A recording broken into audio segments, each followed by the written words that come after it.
Man, please pass me the ball. Yes, I got the ball. And kick. Goal!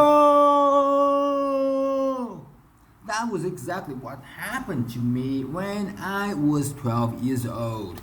I was playing soccer on pavement on the street of Vietnam. And the lighting wasn't that good at that time because Vietnam, we didn't have a lot of money at that time. And then, but it's exactly at 6 p.m. we all get down to the pavement to play soccer together because we love playing soccer. And I realized that playing soccer, we have a power to connect, power to educate, and power to empower.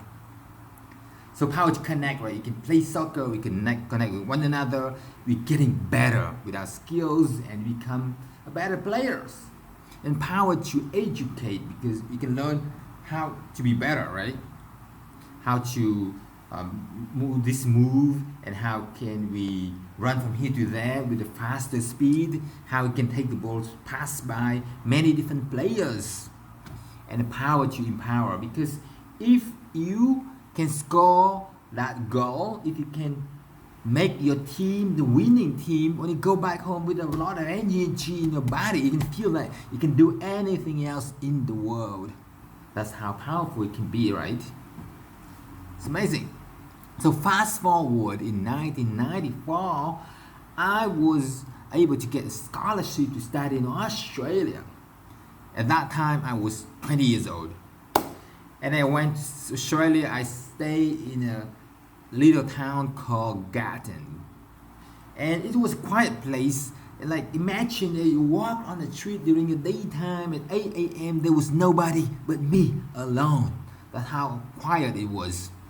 And next door to my house, there was a little boy. His name was John, and he was 8 years old. He was playing soccer there in the backyard, and I didn't know what to do, and I joined him to play soccer. And it was an amazing game. We enjoyed each other, and they realized that soccer had power to connect, to educate, and to empower. I didn't know anything about Australian culture before, but now when I play with him and learn about him, about his family, and then understand better about Australian culture. Like sometimes I even play soccer with people from the church. Imagine the pastor from the church went down to play soccer with us, but in Australia the difference is we had a soccer field. So like imagine the pastor in the church, right? When he went to the church, you saw him, he's way over there. Like you don't even dare to go up there to talk to him because he's so powerful. He speaks in front of 1,000 people. But he went down to play soccer with us on the soccer field. And you actually can scold him. The powerful man there, but you can scold him on the soccer field and say, hey, how can you play soccer like that? I will kick your butt.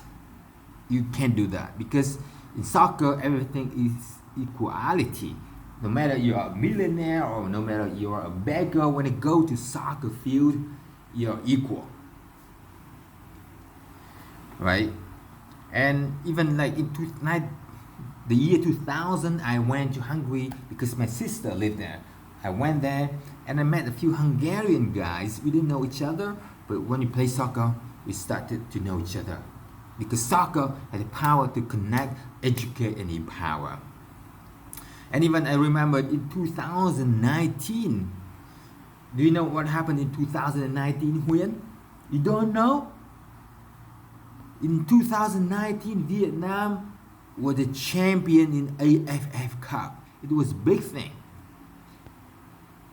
Everyone knows about it except Huyen. But it's a big thing. It's a famous one. But today I'm not talking about soccer. Even though it's very good, fun.